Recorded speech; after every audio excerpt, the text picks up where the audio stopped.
Have you ever wondered what kind of person you might become in a moment of fire and fear? When everything you know is stripped away by heat, smoke, and chaos, would you think of yourself first, or the people standing beside you? Sometimes, it's not the loudest among us who show the greatest courage. It's the quiet ones. The ones we almost don't notice, until the world catches fire. There was dust everywhere that afternoon in Iraq. The kind of dust that hung in the air, clinging to your skin, filling your mouth, blurring the horizon into nothing but a bleached haze. The convoy moved slowly down the rutted road, a long line of battered vehicles carrying soldiers who dreamed of home but focused on the next mile. Among them was a man named Alwyn Cashe. If you passed him in the hallway, you might not look twice. Cashe wasn't loud. He didn't command attention with big words or swagger. He carried himself differently, like someone who understood that true strength didn't need to be announced. His fellow soldiers trusted him, not because he demanded it, but because he earned it, day after day, in the small ways that matter most when your life depends on the man beside you. That afternoon, Cashe sat quietly behind the wheel of a Bradley fighting vehicle. His eyes scanned the edges of the dusty road, trained by experience to catch what others might miss. He wasn't thinking about medals or glory. He was thinking about his men, their faces, their families back home, their hopes of making it through another day. That's who Alwyn Cashe was. And in just a few moments, he would be asked to make a choice. Not with time to think or plan. Just a breath, a heartbeat, and a fire that would burn everything he knew down to its bones. A moment that would reveal the quiet kind of hero he truly was. The road stretched out like a faded ribbon through the dust, winding between low hills and abandoned fields. The convoy rolled forward, engines rumbling, the soldiers inside gripping their rifles a little tighter with every mile. It was the kind of day that felt endless, where the heat pressed down from above and rose up from the ground, wrapping around everything in a heavy, silent embrace. Alwyn Cashe kept his focus steady. His hands rested loose but ready on the steering controls of the Bradley. Sweat dripped from his forehead, but he didn't wipe it away. His mind stayed on the road, on the dangers they couldn't see, the dangers they knew too well to ignore. "Stay sharp," he murmured, more to himself than anyone else. Then it happened. A sudden, violent explosion ripped through the stillness, lifting the massive vehicle into the air and slamming it back down hard. The world turned into a blur of sound and shock.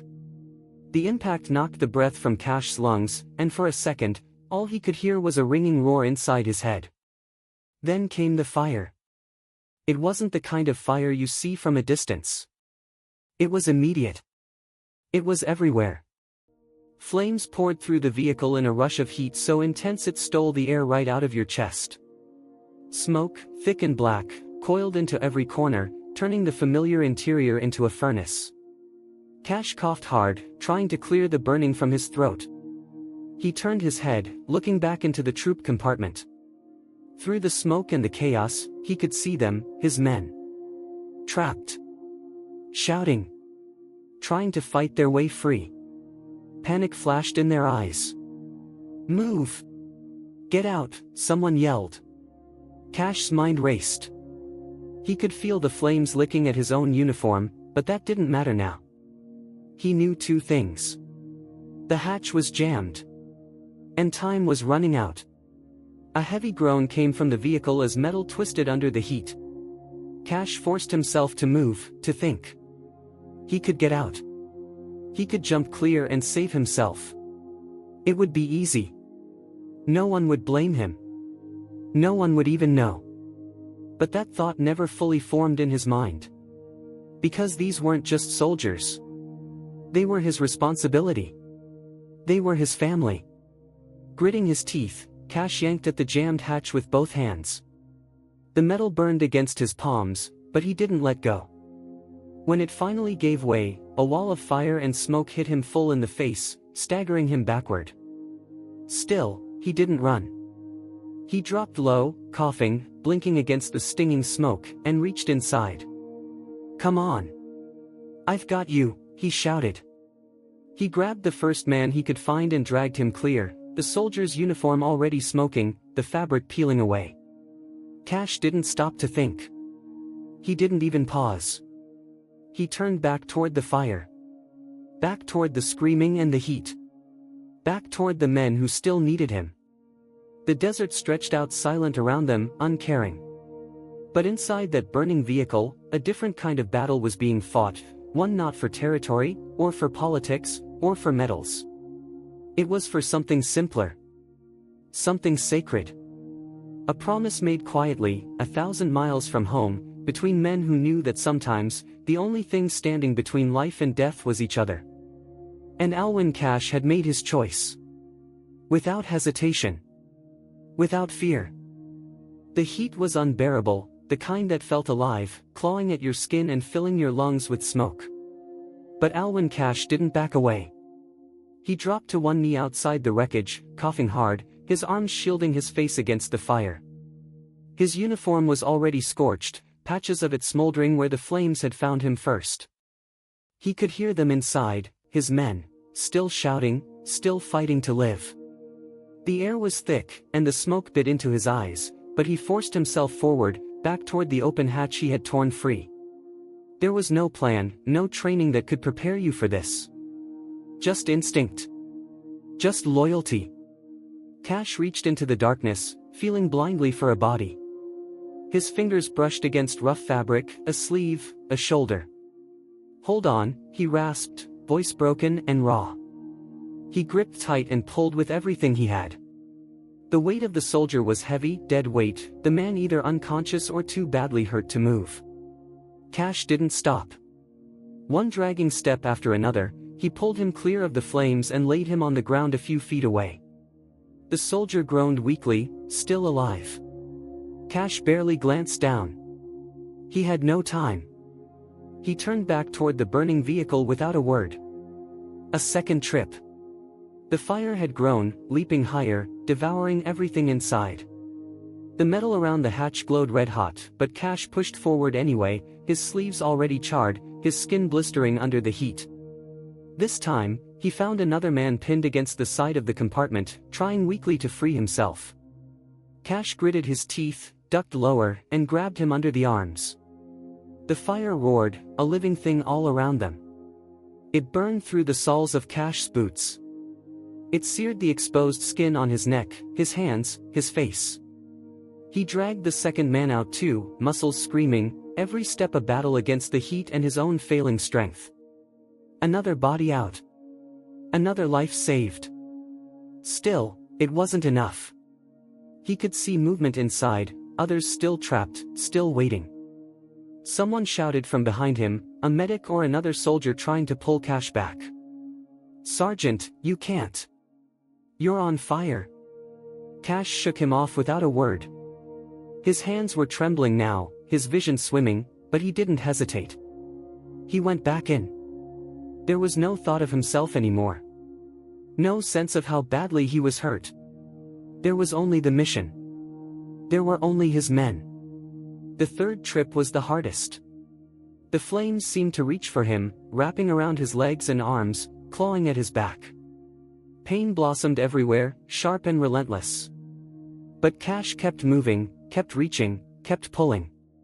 He found another soldier, this one barely conscious, coughing and choking on the smoke.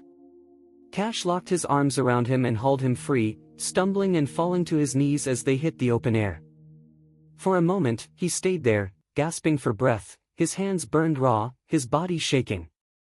The world tilted around him, the noise fading into a low, hollow roar. But even then, even broken and burning, Cashe turned his head toward the wreckage. Toward the men still inside.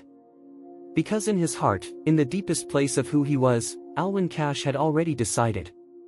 If there was breath left in his body, he was not done yet. The fire raged louder now, a terrible living thing that seemed to howl against the sky. The Bradley was almost fully engulfed, smoke pouring out in thick, choking waves. Still, Alwyn Cashe stayed on his knees, struggling to catch his breath. His hands shook violently. His body, burned and broken, cried out for him to stop. But stopping wasn't an option.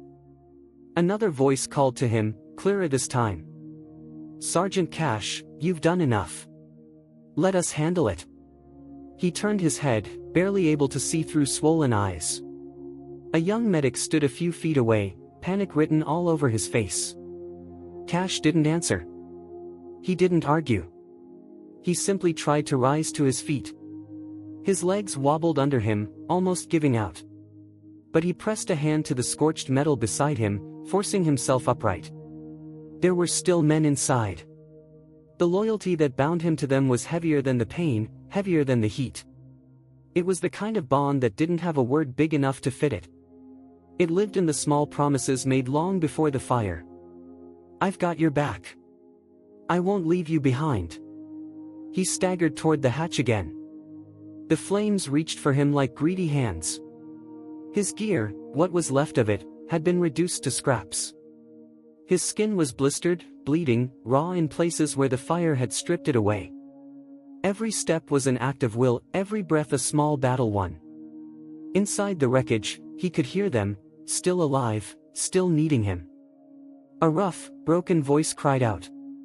Help, please. It wasn't a stranger. It was one of his own.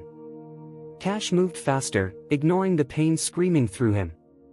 He pushed into the wreck, finding another soldier slumped against the floor.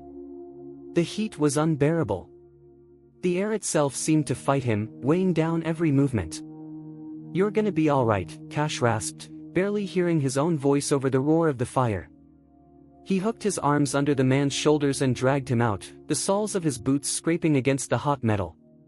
The soldier moaned, but he was breathing. That was enough. When they hit the open air, Cashe collapsed beside him. His body gave out, just for a moment. His chest heaved, pulling in shallow, burning breaths. Someone tried to help him up. A pair of hands grabbed at his arms, trying to drag him away from the inferno. Come on, Sergeant, you have to get out of here. But Cashe shook his head weakly. He shoved them off with a kind of desperate, stubborn strength. He wasn't done. There were still others inside. He forced himself back to his knees, teeth clenched, every nerve ending raw and screaming. The fire blurred the world into waves of color and sound, but Cashe locked his focus on the wreckage. One more trip. One more life. As long as there was air in his lungs, as long as his heart kept beating, he would not abandon them. Because loyalty, real loyalty, isn't a word you say. It's a weight you carry. And sometimes, if you're willing, it's a weight you carry all the way to the end. The world faded into a blur of noise and hands and shouting. Alwyn Cashe was barely conscious when they loaded him onto the stretcher. The medics moved quickly, their faces set and grim, voices clipped and urgent as they worked to keep him alive. His uniform was almost gone, burned away in patches that revealed the raw, blistered skin underneath. His body was scorched and broken. But somewhere in that battered frame, Alwyn Cashe still held on. At the field hospital, they rushed him into the triage bay, cutting away what was left of his gear, trying to start IVs in arms that were too badly burned to find a vein easily. The pain was constant, a living thing under his skin. But Cashe's eyes stayed open. He fought against the sedatives, against the fog that threatened to pull him under. One of the doctors leaned over him, voice steady but urgent. Sergeant, we need to treat you now. You've got severe burns. You need immediate care. Cashe shook his head weakly, his breath rattling in his chest. His voice was barely more than a whisper. My men, where are my men? The doctor hesitated, glancing over his shoulder at the other beds lined up in the emergency bay. Some of the soldiers Cashe had dragged out were there too, laid out on stretchers, burned, wounded, fighting for their own lives. They're being treated, the doctor said gently. You have to let us take care of you now. Cashe gripped the front of the doctor's coat with fingers that were already losing their strength. His charred hand trembled against the white fabric. No. You see to them first, he rasped. Take care of my men, first. The doctor's eyes filled with something heavy, something that looked a lot like respect and sorrow mixed together. He nodded once, solemnly. Cashe loosened his grip and sank back into the bed, every breath a battle. He closed his eyes for a moment, only a moment, because he didn't trust himself to let go completely. A nurse approached with pain medication. The doctor hesitated, then gave a small nod. They administered just enough to take the edge off, but not enough to put him under. Cashe had made it clear, in the quietest, most stubborn way possible, his fight wasn't over yet. Hours passed in a haze of pain and blurred lights. Cashe drifted in and out of consciousness, sometimes waking to see the faces of his wounded men nearby. Every time he opened his eyes, he asked the same thing. "How's the squad? Did he make it? Tell me they're okay." And every time, the medics and nurses answered him softly, patiently, reassuring him even when they weren't sure themselves. No one ever told him to stop asking. No one ever reminded him of his own injuries. Because somehow, in that small, sweltering hospital room, they all understood something unspoken. Alwyn Cashe wasn't fighting for himself. He never had been. Even lying there, skin burned beyond recognition, lungs rattling with every shallow breath, he carried the weight of his men first. It was more than duty. It was love, fierce and unbreakable, for the people he had sworn to protect. As the night deepened and the hum of the hospital settled into a heavy, tired rhythm, Cashe's breathing grew slower. His hands twitched now and then, as if reaching out for someone just beyond his grasp. And even as the darkness closed in, he whispered again. So quietly that only the nurse leaning close could hear. "Take care of my men, first." That was his oath. Not in front of cameras, not in front of crowds. But here, in a quiet hospital bed, lit by a single harsh bulb overhead. An oath made not with words alone, but with everything he had left to give. The hospital lights dimmed as the night wore on, and the hum of machines filled the small, crowded room. Nurses moved quietly between beds, speaking in soft voices, trying not to disturb the fragile line between life and whatever came next. Alwyn Cashe lay still beneath thin, white sheets, his body wrapped in layers of bandages. Only his face remained uncovered, barely recognizable beneath the burns. His breathing was shallow now, each inhale a slow and painful climb. But he was still there. Still fighting. The doctors had done everything they could. They had worked through the night, through the next day, through every flicker of hope that maybe, just maybe, he would turn a corner. But the burns were too deep. The damage too great. The nurses knew it. The doctors knew it. And somewhere deep inside, Cashe knew it too. One of his men, the young private he had pulled from the wreckage, sat quietly beside his bed. His left arm was bandaged and his face bore a long, raw burn across the jawline, but he refused to leave Cashe's side. He leaned in, speaking low, as if hoping that somehow Cashe could still hear him. "You saved us, Sarge.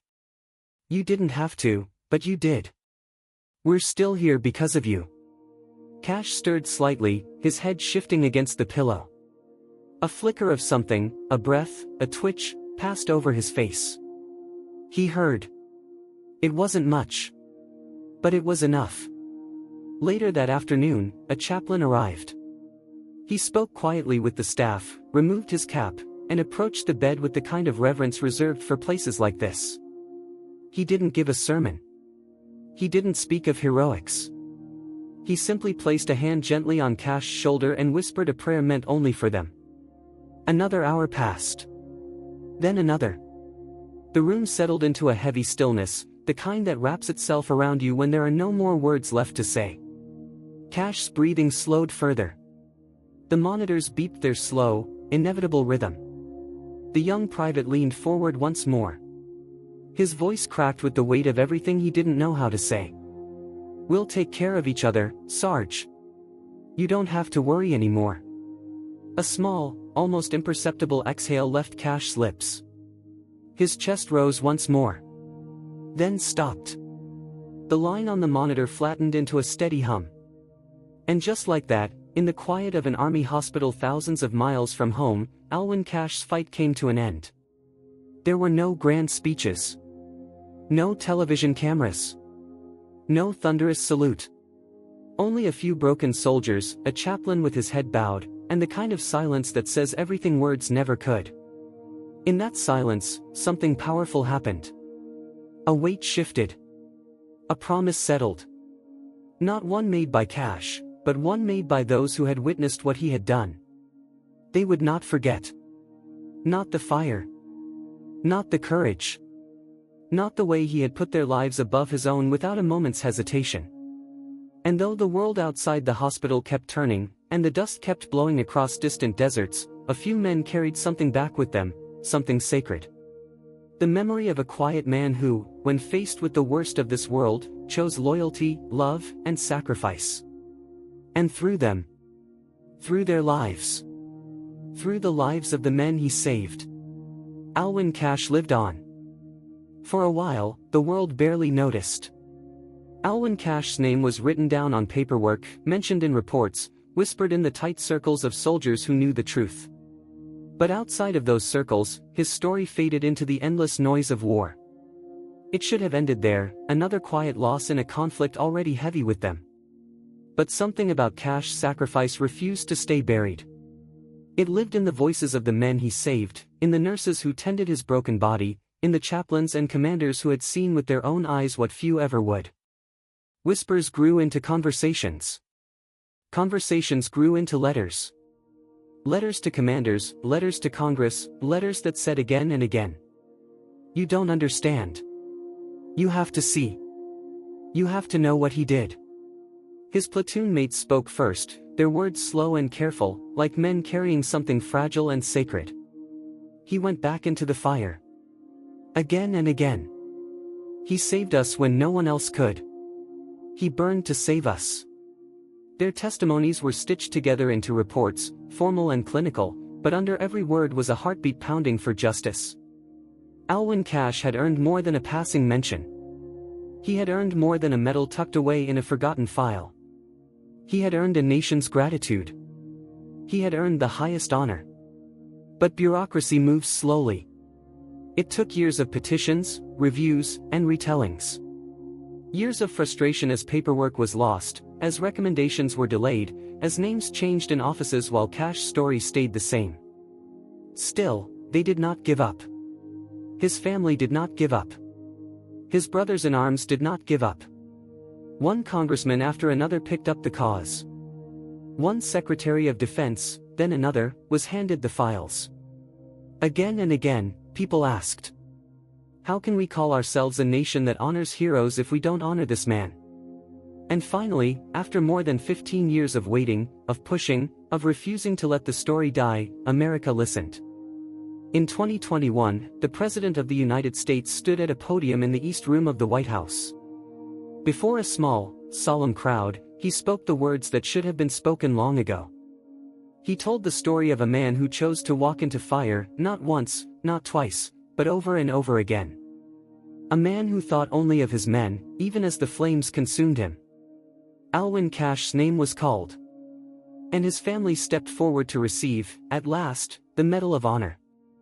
The highest award for bravery this country can give. The applause that followed wasn't loud. It wasn't the thunderous, sweeping noise you hear at sporting events or concerts. It was smaller. More respectful. It was the sound of a nation waking up to a debt that could never truly be repaid. A debt to a man who never asked for recognition. Who never sought glory. Who gave everything he had, and then more, for the lives of the men beside him. And in that moment, standing there in the soft light of history being made, a quiet promise was kept. "We see you now, Sergeant Cashe. We remember. And we are better for having known your name." Long after the medals are given, long after the speeches fade into memory, some stories continue to burn quietly in the hearts of those who listen. Alwyn Cashe's story is one of them. It is not a story of a man chasing glory. It is not a story crafted for headlines or history books. It is the story of a man who lived his values so deeply that when the fire came, when the fear came, he didn't think twice. He moved toward the danger. He moved toward his brothers. And in doing so, he lit a fire that no explosion could extinguish. A fire of loyalty. A fire of selflessness. A fire that still burns today, in the men he saved, in the families who held their loved ones close because of him, in a nation that finally learned his name and whispered it with reverence. When we think of heroes, we often imagine them standing tall, fearless, untouchable. But real heroes, the quiet ones like Alwyn Cashe, show us something deeper. They show us that courage is not the absence of fear, but the choice to act anyway. They remind us that true strength comes not from muscle or rank, but from heart. Some fires die quickly, smothered by time and forgetfulness. But some fires, the ones lit by acts of love and sacrifice, burn forever. In dusty fields and crowded hospitals, in the steady hands of young medics, in the silent prayers of grateful families, the fire Alwyn Cashe lit still glows. Not in flames we can see, but in the warmth of memory, in the quiet pulse of honor passed down from one generation to the next. And if you listen carefully, even now, you can still hear it. The soft, enduring echo of a man who chose others over himself. A man whose light will never go out. Sometimes the greatest acts of courage happen without a witness, without a camera, without a crowd. Alwyn Cashe taught us that real heroism doesn't seek attention. It doesn't wait for recognition. It acts, quietly, fiercely, and without hesitation, because it's the right thing to do. Through the fire, through unbearable pain, Cashe never once put himself first. Even in his final moments, lying in a hospital bed far from home, his only thought was for his men. His story reminds us that true loyalty means carrying the weight of others, even when it costs us everything.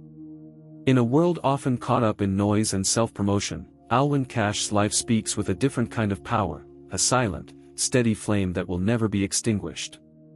His sacrifice challenges us to ask ourselves, when the fire comes, whatever form it takes in our own lives, will we have the courage to stand for something greater than ourselves? At Legacy of Courage Stories, we believe that these quiet, powerful lives deserve to be remembered and shared. If Alwyn Cashe's story moved you, if it reminded you of the kind of strength we all hope to carry deep inside, would you help us keep his light burning? Please like this video, share it with someone who needs to hear it, and subscribe to Legacy of Courage Stories. Because some stories aren't just meant to be told. They're meant to be carried forward, by all of us.